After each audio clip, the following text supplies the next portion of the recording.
Halo, selamat sore Bapak-bapak, Ibu-ibu, sahabat sekalian. Apa kabarnya? Mudah-mudahan sehat semua. Bertemu lagi dengan saya Linda Anugrah di channel YouTube Ruang Cerita Linda Anugrah.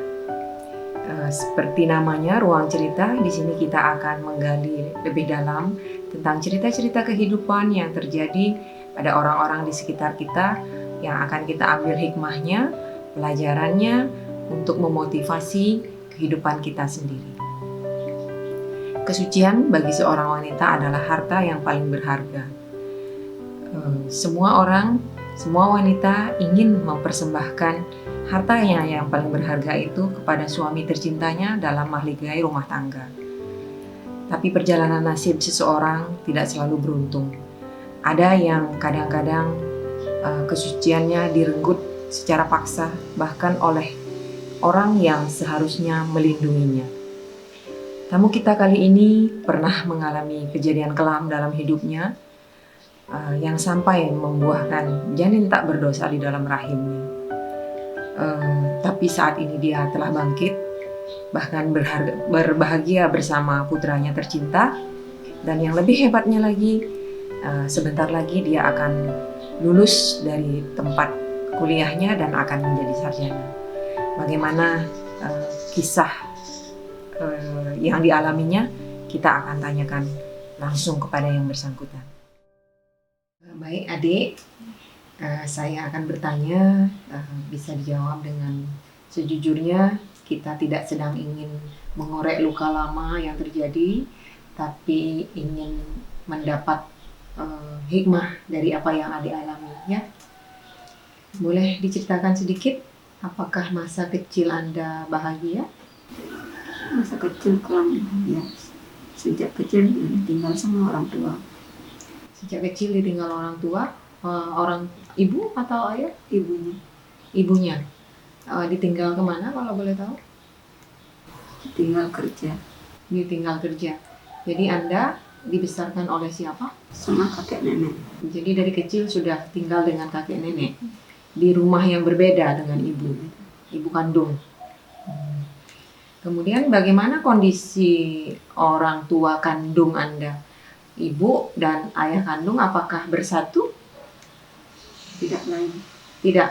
Artinya sejak Anda kecil, ayah dan ibu kandung Anda tidak menikah. Tidak, sudah berpisah. Ya.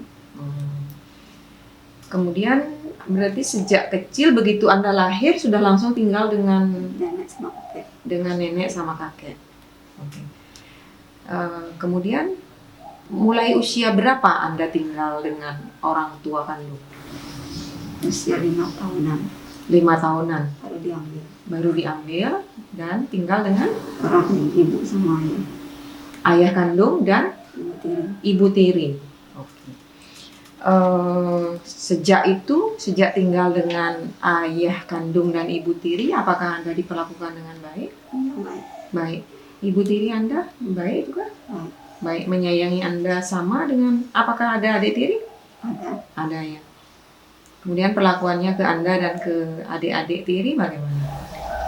Sama, tidak membedakan. Sama, tidak membedakan. Artinya ibu tiri Anda cukup baik ya. Sekarang kita masuk ke pertanyaan yang lebih menjurus ke kejadian yang Anda alami. Saat kejadian itu usia Anda berapa? 17 tahunan. 17 tahunan. Anda mengerti apa yang terjadi pada saat itu? Mengerti, menyadari sepenuhnya. Menyadari. Apakah pelakunya saat itu dalam kondisi sadar? Tidak. Tidak. Dalam kondisi bagaimana? Mabuk.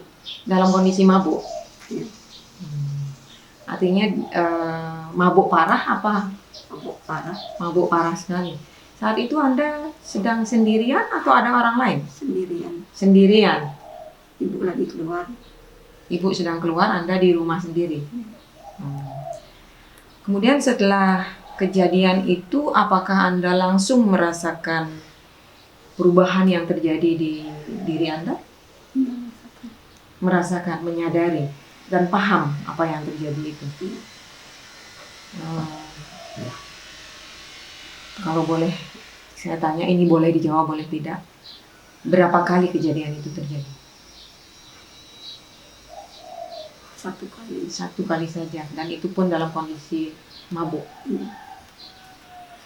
Kemudian setelah ada perubahan di dalam diri Anda, siapa orang yang pertama kali mengetahui hal itu? Ibu tiri. Ibu tiri. Kemudian Anda menceritakan hal yang sebenarnya. Pertamanya tidak, pada akhirnya menceritakannya. Pada akhirnya menceritakan. Kemudian dalam periode 9 bulan si janin berada dalam rahim Anda, bagaimana perasaan Anda terhadap janin itu? Marah, benci, atau ingin membuangnya? Awalnya marah, pada akhirnya menerimanya. Pada akhirnya bisa menerima. Kemudian kepada pelaku sendiri apa yang Anda rasakan? Marah, benci, dendam, atau sudah bisa memaafkan? Awalnya juga marah, benci, dan pada akhirnya memaafkan. Bisa memaafkan. Apa yang membuat Anda akhirnya bisa memaafkan? Karena melihat anak itu. Karena melihat anak. Saat bayi Anda lahir pada waktu itu, bagaimana perasaan Anda terhadap bayi itu? Perasaannya senang, bahagia. Timbul rasa sayang? Iya. Timbul rasa sayang. Tapi kan pernah sebelumnya Anda ingin merelakan bayi itu untuk diasuh orang lain. Betul seperti itu? Iya. Lalu Anda berubah pikiran? Berubah pikiran, ingin mengambilnya lagi. Kenapa? Boleh tahu kenapa? Karena melihat dari sejak lahir itu, jadinya pengen mengambilnya lagi. Tidakkah setiap Anda melihat anak itu, Anda teringat lagi kejadian yang Anda alami itu? Tidak. Tidak. Kemudian apa hal yang paling membuat Anda ingin merawat kembali anak Anda? Mungkin Anda melihat sesuatu, atau ada pemicunya yang kemudian merubah pikiran Anda yang awalnya ingin mempercayakan pengasuhan anak itu pada orang lain, kemudian Anda ingin merangkul kembali. Adakah sesuatu yang kejadian yang benar-benar menjadi titik baliknya? Tidak. Memang tumbuh begitu saja rasa sayang itu. Kemudian saat ini kalau Anda mengingat kejadian itu, apakah Anda masih merasa sakit, sedih, kecewa? Sedih. Tapi saat ini Anda sudah bahagia, sudah bangkit, bahkan sebentar lagi saya dengar Anda akan menjadi sarjana. Kalau boleh saya tanya, teman-teman Anda dulu pada saat sekolah, apakah banyak yang berkesempatan melanjutkan pendidikannya ke jenjang universitas? Banyak, ada tapi tidak punya biaya untuk melanjutkan sekolah. Artinya mereka lanjut tidak? Ada yang lanjut, ada yang tidak. Banyak yang tidak bisa lanjut juga? Banyak. Sedangkan Anda sendiri salah satu yang boleh dikatakan beruntung, sebentar lagi sudah akan menyelesaikan jenjang pendidikan di S1 dan menjadi sarjana, begitu ya?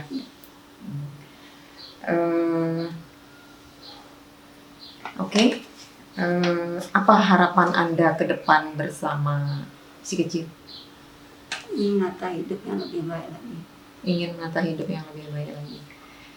Seandainya suatu saat si kecil sudah bisa bertanya tentang asal-usul dirinya, apakah Anda akan menceritakan kejadian sebenarnya atau bagaimana? Iya, ceritakan. Menceritakan sepenuhnya apa yang terjadi? Iya, sepenuhnya. Iya, sudah siap? Sudah. Siap. Apa harapan Anda ke depan bersama anak Anda? Ingin menata hidup lebih baik lagi. Menata hidup lebih baik lagi, artinya apakah Anda ingin suatu saat membina rumah tangga? Iya, ingin. Ingin ya, sebagai wanita normal dan Anda masih muda kan? Iya. Oke. Kemudian apakah ada pesan Anda untuk teman-temannya yang barangkali saat ini sedang mengalami hal yang sama atau sedang terpuruk, sedang ada masalah? Ada yang ingin disampaikan? Jangan pernah menyerah, jangan putus asa. Jangan putus asa ya, karena harapan itu masih ada kan? Iya. Kemudian satu lagi, apa hikmah paling besar yang bisa Anda dapat dari rangkaian kejadian yang boleh dikatakan sangat kelam ini? Tetap semangat dan bangkit lagi. Ya, tetap semangat dan bangkit lagi, dan terbukti saat ini Anda mampu dan Iya. baik-baik saja serta bahagia bersama si kecil ya. Iya. Oke, terima kasih. Doa saya semoga Anda bersama si kecil selalu sehat, dan nanti mudah-mudahan Tuhan mempertemukan Anda dengan seorang laki-laki baik yang akan menerima Anda juga dengan si kecil dan menata kehidupan, menata rumah tangga, berbahagia bersama si kecil dan juga laki-laki yang nanti akan diturunkan oleh Tuhan untuk menjaga kalian berdua. Tetap semangat. Terima kasih. Jadi begitu, Bapak-bapak, Ibu-ibu, sahabat semua, kehidupan boleh saja membuat kita terkapar oleh masalah-masalah yang berat, tapi masalah kita akan bangkit atau terpuruk itu adalah keputusan dan pilihan kita. Jika kita pernah mengalami masalah yang membuat kita merasa menjadi orang paling susah di dunia ini, coba kita lihat apa yang dialami oleh adik ini. Kalau orang lain yang mengalami bisa jadi sudah mengakhiri hidup atau melakukan hal-hal yang sangat merugikan. Tapi ternyata dia kuat dan dia memilih untuk bangkit, dan terbukti sekarang dia bahagia bersama putranya, dan juga sebentar lagi dia akan menjadi seorang sarjana. Jadi siapapun Anda, jangan pernah menyerah, jangan pernah terpuruk. Selama kita masih punya nafas, kita masih punya harapan. Mari bangkit dan jangan menyerah. Terima kasih.